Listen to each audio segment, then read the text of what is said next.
HCI family of podcasts. We're your source for personal, professional, and organizational growth and development. We share our own original research, explore industry trends, and interview executives and thought leaders from across the globe. Join us for practitioner-oriented content around all things leadership, HR, talent management, organizational development, and change management. Maximize your personal and organizational potential with the HCI family of podcasts.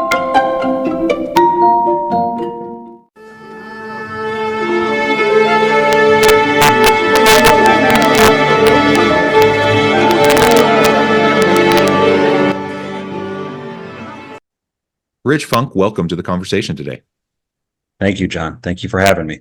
It's a pleasure to be with you. You're joining us from Florida. I'm south of Salt Lake City in Utah. And today we're going to be talking about how human capital can differentiate a company in a virtual world. This is just a really fascinating topic for me as we explore virtual and hybrid work, distributed teams, as we explore this world, ever-shifting world of work, and many companies trying to bring people back into the physical workspace and balancing the benefits of virtual work versus the value of having people together and the give and take of the labor market and people wanting to have the flexibility of virtual work, et cetera.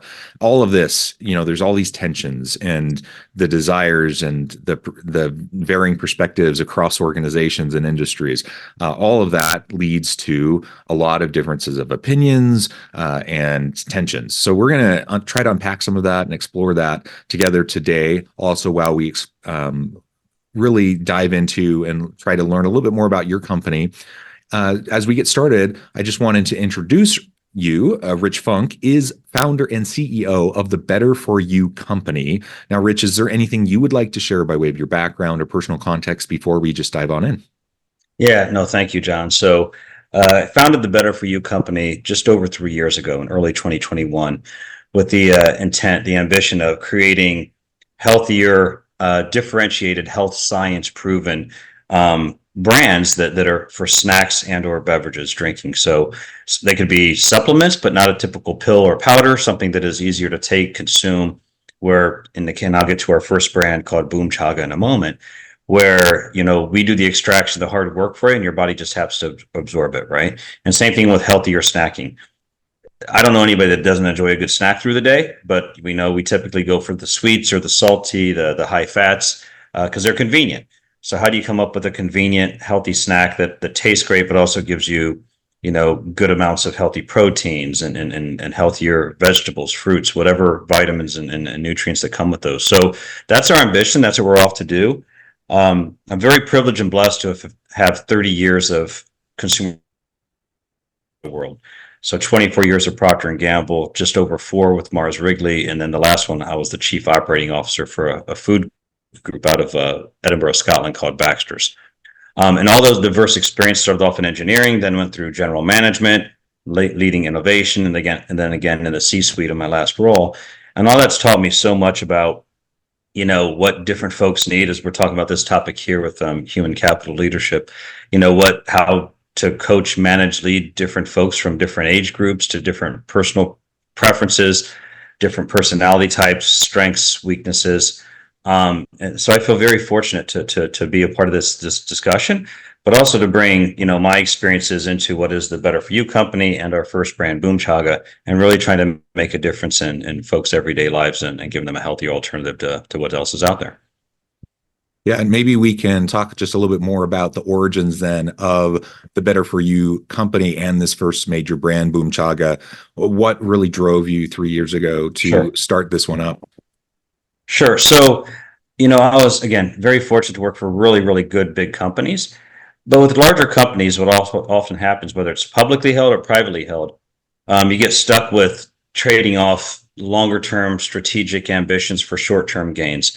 So Procter & Gamble being publicly held, you had to meet the quarterly earnings or demonstrate ways that you're getting through that to get to the fiscal year, which at times, in dynamic times, and everybody in business has heard the term VUCA, volatile, uncertain, blah, blah, blah, right? So we've heard this. It's been out there for quite some time.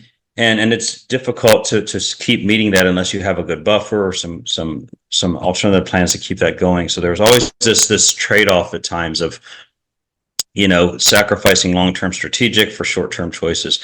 And I thought that might be different in privately held companies. And what I found is it comes down to the stakeholders. Even though it may not be physical shareholders that have equity in your company, it's still stakeholders, owners, the parents, if you will, of the company.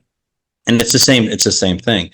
And as I'd had enough experience, and frankly, I had some personal tragedy where I'd moved to be in Florida during COVID times and was working remote because I didn't know when I was going back to the office. And I had a lot of self-reflecting and some thoughts with my personal loss of some illness, where I said, I think I want to do something more on the health food side, and figuring out what I want to do there.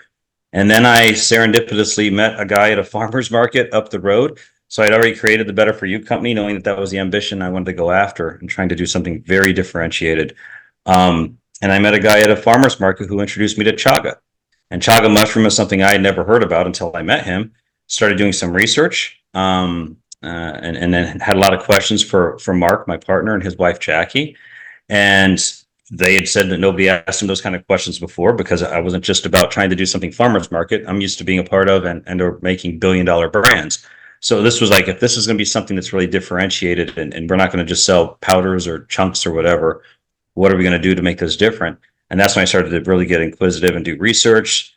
Hired a group of PhD chemists out of MIT, got some IP attorneys involved, and we started over 2.5 years really refining this and coming up with truly a healthy beverage differentiator that we've had in the market since November, and that's Boom Chaga. The product Boom Chaga, it's shelf stable. We guarantee that every serving gives you more than half your daily antioxidants and significant amounts of a soluble fiber called beta-glucans. Beta-glucans are approved by the FDA to lower LDL, bad cholesterol. They also are a gut health reset. So we have many testimonials of IBS, acid reflux, even diverticulitis issues going away within a matter of days, or even 1 or 2 weeks max. In addition, one of the patents that we filed, so we have 2 patents filed on this. The second patent is we are the only vegetable or mushroom-based beverage that is 100% oxalate-free. I don't have kidney stones, so I never heard of oxalates or oxalic acid, but folks that have had kidney stones know that that is the leading cause of kidney stones. So you have to watch your kale intake, your spinach intake, or other vegetables, mushrooms that are high in oxalates. We've removed 100% of the oxalic acid through a natural chemistry process and then a 3-step filtration process. And that's Boom Chaga. Heart health, anti-inflammatory health, gut health, 0 oxalates. That's really great. And as someone who has had a kidney stone in the past, it's something that I never want to experience ever again in my life. So that intrigues me in and of itself, despite all the other good things that you just said as well. So that's really great. And the personal connection that you had to the origins of the Better For You company and this particular brand, I think that's great. I think every entrepreneur, tends to have kind of that why behind why they get into the space that they're in, because it's not for the faint of heart. I mean, these endeavors take a lot out of you. It just takes a lot of time and energy and focus, and it just takes a lot of effort over an extended period of time, blood, sweat, and tears. So congratulations on a successful business, a successful brand, all of that. And to get back to the real topic for today, how human capital can differentiate a company in a virtual world, you're doing this in a virtual environment. So tell us more about that and how you're building this company in a virtual environment. Yeah, John, great question. And that's why we're here, right? So for me, what I've realized is over the years that there are a lot of folks out there that are extraordinarily talented. And oftentimes what keeps them from staying with the same company is the folks they're working with, and or they lose their passion. Okay, so it's lack of passion or purpose of what they're trying to do, and or it's the people around them are not being supportive of what their needs are in that moment, right? In that moment or over some time. And so as we've started getting this going and bringing on resources, whether it's full-time or whether it's on a contract basis, it's always being at the forefront of, do you believe in the purpose of what we're doing?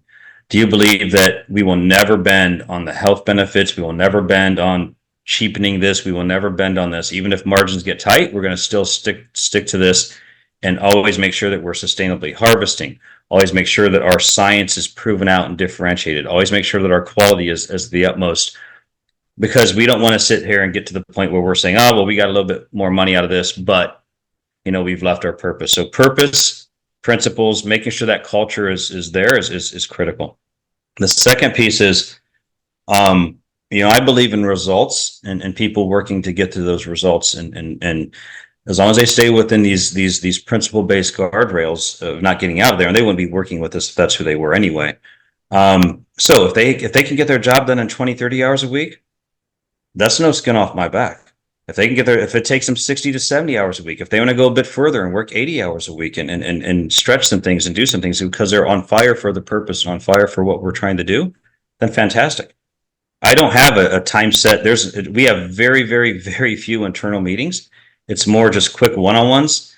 I don't think internal meetings should last more than 10, 15 minutes. There should be quick. A lot of it can be done in email. You read what's there, you give your inputs, and you come together. And it really, if we're more internally focused than external, then we're already losing, right? I think Bezos said it well. If you get to the point where your process is managing you, then you're already failing. It's something like this. I'm sure I got the quote wrong, but a lot of times at big companies, I found that when there's not enough external going on, or you're not growing at more than 2, 3, 4%, you start to create work to justify your own existence, and you have more internal meetings, and you're going after that 100th of a percentage point, and you get into this downward spiral, and that's where people lose sight, back to my point of purpose and meaningfulness. And then you say, okay, well, then I'm trying to fit in with the other 5 people to that 0.01%. It just doesn't feel very rewarding. And big companies do a wonderful job of with their HR and their programs, et cetera. But in the end, it comes down to me very simple. What do you believe in the purpose? Do you have a purpose linked to that? And are you excited to get up in the morning, not for a paycheck, but because you're making a difference? And the people around you have that same belief, you have the freedom, the flexibility, and that's to the virtual office side, right? We are all three-dimensional beings. Humans are meant to shake hands. Humans are meant to give hugs. Humans are meant to have meals together and laugh together. It's different than sitting across a computer screen. But once you establish that trust, you see that there's commonalities. If you see each other once a quarter, maybe once every 2 months, some people maybe it's once every 6 months. That may be more than adequate for certain folks, right? So I'm very flexible with how as we scale up our staffing, being very sensitive what people's needs are and where they're at in their lives. Younger folks, a lot of times younger folks, what I've seen is the folks in their 20s or early 30s, especially if they're single, work is part of their friendships, their cultures. Like they want that to be part of, and that's the tougher group there. So they need more of that attention, not because they're needy for attention, but because they want to feel part of a community as a friendship that work is a big part of, versus folks that are raising kids, married, or past that to where they're in different phases of life. So I am sensitive to those different phases of life. And again, back to what is important for folks. We right now we're 100% remote. At some point when we get to a certain scale, we will have an office, but our objectives are to remain very flexible with that. That way we have the best of both worlds. Or people, they want to come to the office, we can get into smaller niche groups, communities, etc. But at the same time, we're not going to mandate that. Yeah, and you highlight just the difference. No particular group is a monolith. So you have different age groups, you have different Yes. you have different interest groups. You have those who are new, starting their careers. You have those who are more advanced in their careers. You have those who are maybe transitioning in their careers. Those who are starting a family. Those who maybe are empty nesters, et cetera, et cetera. Right there, you have all these different groups, and each group may have general trends within them, but the bottom line is every individual is different. Every individual has kind of their own unique needs and salient motivators, and so there's really no substitute for just knowing your people and just knowing what they need, and then trying to create a flexible environment where you can meet the needs of your people, period. And that's a challenging thing to do. And especially in a virtual world, that's a challenging thing to do. But if you know your people, you're in a place to be able to do that. And one of the things you were just mentioning, like the physical touch, hugging, being physically located, that's not something I need. Like, I'm not a Right. hugger. So if I'm in the room with people, that's something I actually always find to be very awkward. I'll give people a hug or do the little side kiss, like depending It's a on little like side. I'll do those things, but I don't like Right. doing those things, and in fact, they make me uncomfortable. So I prefer not to do those things. But I will if I need to. But I don't miss them when I don't do them. But Right. I also really like having a tight knit work community. I like having Right. work friendships, like those sorts of things. So my point is everyone's a little bit different. Everyone has different needs, and you articulated that really well. And so just recognizing that, and understanding that a one size fits all approach almost never works, and that realization, I think, for leaders. Sometimes that can feel a little overwhelming because then you feel like, oh, how in the world can I meet the needs of every single person in my team? Yeah, that can feel a little bit overwhelming, but on the other hand, it becomes empowering because then you just realize, okay, I don't need to like create some program. I don't need to create some one size fits all policy. I just need to like know my people, like just get to know your people, just have regular check-ins with them. It's not rocket science. Just know your people, and then you can create a flexible environment where people can thrive. No, absolutely, John, absolutely. And to me, it's again, it's principles, it's purpose, and then I would say with the associates with your team, it is having that, and it's what do you don't what don't you want? You don't want to say, well, how much face time you get equals who gets a promotion or a raise. There are companies that do that. It's all about the water cooler time, right? And as soon as you start rewarding that or doing that, you suddenly have said that's your culture. It's all about FaceTime with the boss, and that's dangerous because it has nothing to do with results or what's getting done, and vice versa. If it's all about the what and not about the how, that you burn bridges getting to the results. So it's really understanding the culture that you want to have, making sure that people are in line with that, in tune with that, they understand it. Again, that passionate piece to me is so critical, because if you're not passionate, I mean, especially in this job market that we've been in for the last, since COVID, and it's probably going to continue for the foreseeable 5-10 years, because the market's done well, people are dialing back the amount of work with dual incomes. It's all the trends that you know better than I do. If you aren't flexible with folks and meeting them where they need to be met, and as you said, everybody is different, and understanding what works best for them. And if you can't do that, you're going to continue to spiral out of keeping retention high. It's just not going to work. Yeah, absolutely. So let's talk just a little bit more as we're, getting near the end of our time around really what's needed to maintain top talent in a competitive work environment, especially when we're talking about distributed teams in a global marketplace, a global labor market. Because as you articulated earlier, when you're virtual, when you have a completely distributed virtual team, you can have people from anywhere in the world. They can be distributed domestically, but also you could have people from anywhere, from Indonesia, Africa, from Europe, wherever, as long as, you can get semi on the same schedule, and they have a good internet connection basically. So what do you find is most important for your team to attract and maintain top talent in that competitive market? Yeah, so great question. And just for some perspective, we've got folks on our extended team sitting in Colombia, in Canada, all over Eastern Europe, and in India. Okay, so crossing through all kinds of time zones, different language barriers, etc. Um, I think it takes a couple of individuals to keep the glue there. So myself and our adjunct CMO, we make sure that we're over communicating with the folks. Um, we make sure that the communication, that it's overly communicative, if you will.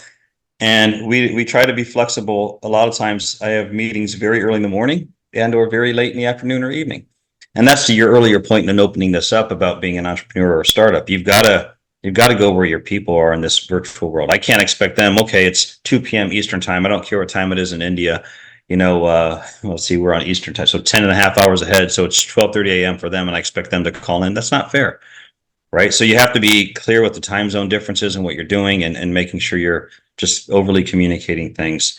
And also, I'd say encouraging them, and keeping on top of, the purpose and what they're doing, and thanking them, because, oftentimes, especially as a startup, they have multiple things they're working on. So making sure that they are feeling good about working for Boom Chaga in this case, and then eventually other brands under the Better For You umbrella. That's important because then I want them when they wake up first thing in the morning and they get ready to get into their computer, that they're ready to get going with Boom. That's what I want them to do, from a passionate perspective, as well as that they have an eternal purpose of hey, I can go make a difference here. So yeah, trying to encourage them and be flexible where they are, I think, is key around the world. So that maybe that purpose piece, that why piece is partly an answer to my last question. But in your estimation, what really drives that top talent retention in On this the competitive retention, marketplace? fair. Sorry, I didn't answer that. So on the retention side, I think it's when they realize, I think there's two things. It's the purpose inherently, but it's also the, hey, this is the work you did, this is what it led to.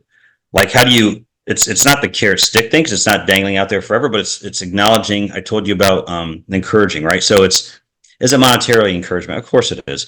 Is it bonus? Is it, all that stuff is there. But if they don't inherently, they can go get, if they're good, they're gonna get paid anywhere.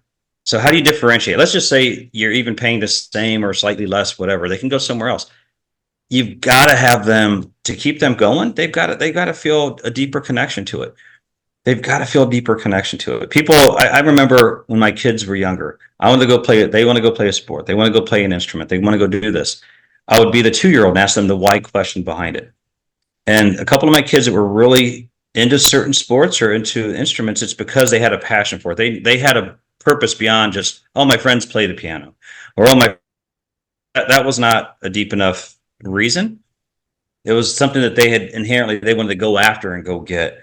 And as you know, and then I learned more from being a parent than I have, I think, in business leadership, as far as encouraging and getting that quick feedback of what's working and what's not. And the more you can acknowledge, hey, yeah, this is what worked and look what happened. Hey, look, this didn't work, but that's okay. What can we learn from that together? What do you think? Getting their insights, that gives accountability, because then they start to feel like they own it. Yeah, that didn't work. What if we try this? Hey, that's a good idea. Go try that. Then they're going to feel accountable to go after their idea of what they said, to try to get back to that objective that was missed on the first or second go round. So I think that's what differentiates, and that's how you retain folks, is aligning the objectives to their work and showing them their work.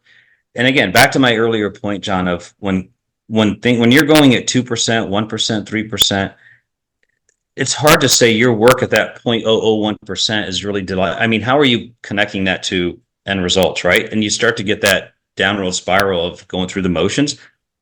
So help me, if any of my brands, companies are ever doing that, then it's time to cut bait. That's a culture I don't want to encourage, and I can't encourage that. That's failure. We need to keep growing, keep people going, and keep that challenge happening. People that are driven, that want to do well, they like challenges, not negative challenges where you're going to get knocked off your feet, but to keep being stretched, to keep pushing, to keep going, not for that 0.001%, but for the next 10, 20, 30%. And that's what I found keeps people excited and going, and again, gets them first thing in the morning, gets them fired up. Yeah, I love it. And that's what we all want. I mean, of course, we all do work that maybe we don't love. There's aspects of the work we have to do that isn't our favorite. But by and large, you want to have work that you're excited to get up in the morning for, that, you don't have like these deep Sunday blues, dreading Monday morning. But Right. something you're excited to get back to be with your team and to dive back in, and it's just invigorating and exciting and energizing. We want people that have that passion, that have that motivation and that energy behind what they're doing, and that can be hard to find. And so when you find it, you want to hang on to it. Absolutely. And so anything we can do, and sometimes that's the flexibility of providing virtual or hybrid arrangements for people. So I applaud you for what you're doing there at the Better For You company and with your brand Boom Chaga. This has just been a really great conversation, Rich. As we wrap up, I wanted to give you a chance to share with the audience how they can connect with you, find out more about your company, about your work, your team, and then give us a final word on the topic for today. Yeah, sure, John. So for anyone that's interested, please visit boomchaga.com, BOOM Chaga, CHAGA.com. Follow us on our social media, see what we're doing out there. Our charity of choice is St. Jude. 10% of all of our earnings go to St. Jude. So we believe in giving back, and we believe in what St. Jude's doing. So that's who we are. We're a company. We are a for-profit business. We plan on growing and expanding significantly. Our hopes are to be in India by the end of this calendar year, and we're growing nationally with some massive retailers. So that's Boom Chaga. We're an on-purpose company to make a difference, and we love giving back. So connect with us. Visit our website. You'll see contact information on there. Any questions, reach out to the folks on our website, and we'll get right back to you, usually within 24 hours. In closing on this, John, again, I appreciate you asking me to join. I think that in the future with human capital and human capital leadership, it doesn't matter what your strategy is or what your culture is. It's nothing if you don't have the right talent and people that are there for you, right? So, people talk about capital investments and all these things. They typically talk about cash money out for physical assets. There's nothing more important than the people around you. And if you don't invest in those folks and treat those assets as rare as your cash assets, then you're missing the boat.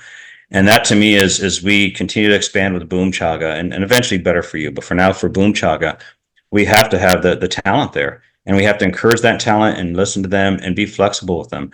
And by default, because we're a startup, we have this kind of virtual setup, but we're going to maintain that. And then eventually when we have offices around the US, we're still going to maintain that flexibility because I believe that's so critical and important to maintaining what should be the top quality of individuals and human assets out there that want to come and support Boom Chaga. Thank you so much, Rich. It's been a pleasure. I encourage the audience to reach out, get connected, find out more about what Rich and his team can do for you. And as always, I hope everyone can stay healthy and safe, that you can find meaning and purpose at work each and every day. And I hope you all have a great week.